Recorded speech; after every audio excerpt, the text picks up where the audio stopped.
हिंदी की साहित्यिक कहानियों की श्रृंखला में आज सुनिए प्रतिष्ठित लेखिका वंदना वाजपेयी जी की लिखी हुई कहानी बेवकूफ़। तो शुरू करते हैं कहानी बेवकूफ़। लखपत राय चाचा जी के घर हमारा पुराना आना जाना रहा है। वो मेरे पिता के मित्र थे। बचपन से उनको देखा है। बहुत उसूल वाले आदमी थे। पिताजी अक्सर उनकी प्रशंसा किया करते थे। जो कहते हैं वो निभाते हैं। उम्र के दौर में जब हमारी समझ थोड़ी थोड़ी बढ़ रही थी, हमें भी विश्वास होने लगता था लखपत राय चाचा कुछ तो अलग हैं। सामान्य कद काठी और नौकरी होते हुए भी उसूलों का पालन उन्हें आम आदमी से अलग खड़ा कर ही देता। लखपत राय चाचा को उस लोग गए तो बरसों हो गए, पर घर आते जाते उनकी बहू सुलेखा, जो कि स्कूल की प्रधानाचार्या हैं, मेरी सहेली बन गई। इसलिए रिश्ता चलता रहा। उसमें पहले जैसी गर्मजोशी तो नहीं थी, पर इतनी आँच बाकी रही कि गुजरते समय और बढ़ती उम्र के बाद भी हमारा मिलना जुलना होता रहा। फिर प्रेम से बुलाने पर उनके घर न जाने का तो सवाल ही नहीं पैदा होता। विवाह के दिन मैं भी कार्यक्रम में शिरकत करने पहुंची। मंगल गीत, द्वारचार, मेहमानों की आवभगत से पूरा माहौल खुशनुमा था। मैंने जैसे ही प्रवेश किया, एक कप गर्म कॉफ़ी के साथ उन्होंने मेरा स्वागत किया। ठंड काफ़ी थी। बाहर से आने के कारण मेरे हाथ अकड़े जा रहे थे, लिहाजा कॉफ़ी का गर्म कप मुझे बहुत सुकून भरा प्रतीत हुआ। मैं कप लेकर महिलाओं के बीच बैठ गई। वो आपस में बातें कर रही थीं और मैं कॉफ़ी में मगन थी। तभी एक वाक्य ने मेरा ध्यान खींचा। मैं कान लगाकर सुनने लगी। महिलाएं आपस में बात कर रही थीं। 50 लाख दहेज लिया है, लड़की भी मन की मिली है, भाई भाग्य हो तो इनके जैसे। दूसरी ने बात काटी। लड़का भी तो इंजीनियर है, ये तो आजकल रेट चल रहा है। अरे पढ़ाया लिखाया है लड़के को, लड़की वाले कोई एहसान नहीं कर रहे हैं। लड़की भी तो इंजीनियर है, फिर दहेज काहे का? एक आवाज़ उभरी। अरे ये तो परंपरा चली आ रही है। वैसे कुछ परंपराएं टूट भी रही हैं, पर ये नहीं टूटेगी। कौन रोकना चाहेगा घर आती लक्ष्मी को? इस वाक्य के बाद महिलाओं का सम्मिलित ठहाका गूंजने लगा। ठहाकों की ये आवाज़ मुझसे सहन नहीं हुई। मैं कॉफ़ी का कप लेकर दूसरे कमरे में चली गई। वहाँ दीवार पर लखपत राय चाचा जी की बड़ी सी तस्वीर लगी थी। तस्वीर देखकर मेरी आंखें डबडबा गईं और मैं उस समय में पहुँच गई जब सुलेखा इस घर में बहू बनकर आई थी। सुलेखा की शादी लखपत राय जी के इकलौते बेटे श्याम से हुई थी।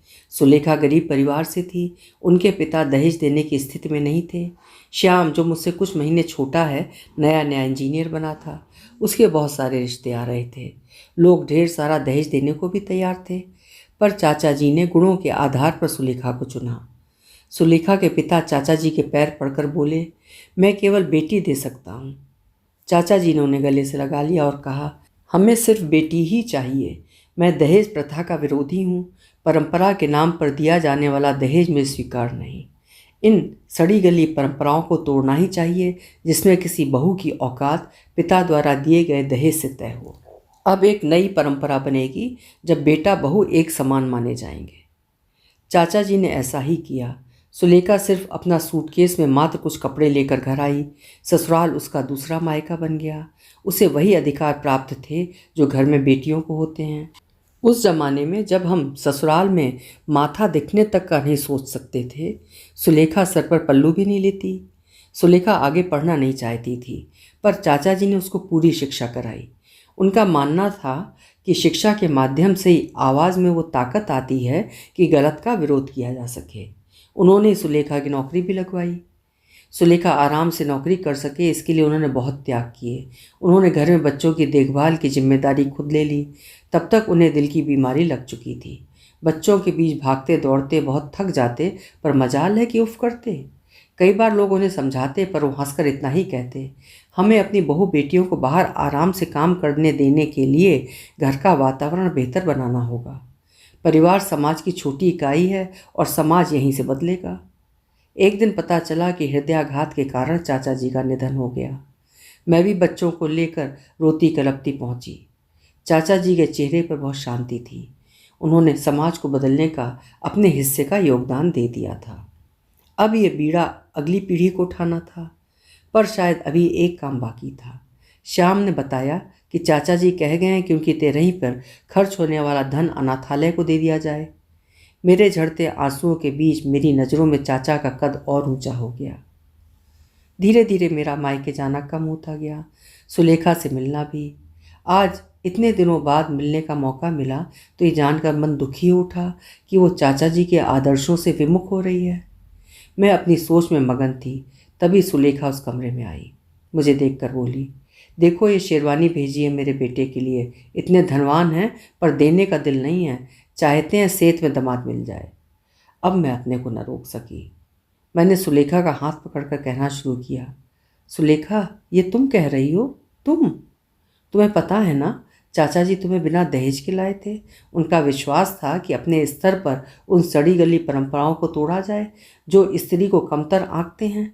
कितना कुछ नहीं किया है उन्होंने तुम्हारे लिए, और तुम उन्हीं के घर में, उन्हीं की तस्वीर के नीचे, उन्हीं के उसूलों को तोड़ रही हो। सुलेखा ने मेरा हाथ झटकते हुए कहा, सुनो, पिताजी बेवकूफ़ थे पर मैं नहीं हूँ। सुलेखा चली गई पर मैं वहाँ रुक न सकी। अपनी भीगती आंखों को पोंछते हुए बाहर सड़क पर टहलने लगी। अंदर की घुटन मुझसे बर्दाश्त नहीं हो रही थी। अपने परिवार की इकाई में ही सही, पर कितना कुछ किया था चाचा जी ने स्त्रियों के लिए। उन्हें आशा थी समाज के बदलने की, स्त्री पुरुष समानता की, पर आज उनकी ही बहू उन्हें बेवकूफ़ बता रही है। जिस स्त्री को मौका मिला समानता का, वो भी अपना समय आने पर स्त्री के पक्ष में खड़ी होने के स्थान पर उस कुरीति को अपना रही है। बैंड बाजे की आवाज़ आने लगी, शायद बारात निकलने वाली थी। मैं एक सेकंड के लिए ठिठकी, फिर पीछे लौटने के स्थान पर आगे बढ़ने लगी। मैंने मन ही मन कहा, चाचा जी आप बेवकूफ़ नहीं थे, आपने एक ईमानदार कोशिश की थी समाज को बदलने की। बेवकूफ़ आपके वंशज निकले जिन्होंने स्वार्थ में आकर समाज परिवर्तन की धारा को पुनः पीछे मोड़ने का प्रयास किया। मैं गली के छोर तक आ गई थी। मैंने एक बार फिर पीछे मुड़कर देखा और तेज़ी से पीछे की ओर चलने लगी। सुलेखा ने मुझे देखकर मेरा हाथ पकड़कर कहा, अरे आप कहाँ चली गई थी? चलिए, बारात प्रस्थान करने वाली है। इस बार मैंने उसका हाथ झटकते हुए कहा, सुलेखा डियर, मैं इतनी भी बेवकूफ़ नहीं हूँ जो यहाँ उपस्थित रहकर एक गलत परंपरा को मौन समर्थन दूँ। मैं जा रही हूँ। मेरा विरोध छोटा ही सही पर प्रखर है। सुलेखा के चेहरे पर हजारों चढ़ते उतरते भावों को वैसे ही छोड़कर मैं तेज़ी से आगे बढ़ने लगी। मुझे महसूस हुआ कि कुछ और कदम मेरे पीछे चल रहे हैं। कम से कम वो इतने बेवकूफ़ नहीं थे जो गलत बात को मौन समर्थन देते। अभी आप सुन रहे थे वंदना वाजपेयी जी की लिखी हुई एक क्रांतिकारी कहानी बेवकूफ़। आशा है कहानी आपको ज़रूर पसंद आई होगी। कल मिलेंगे फिर किसी उम्दा कहानी के साथ। आपका समय शुभ हो।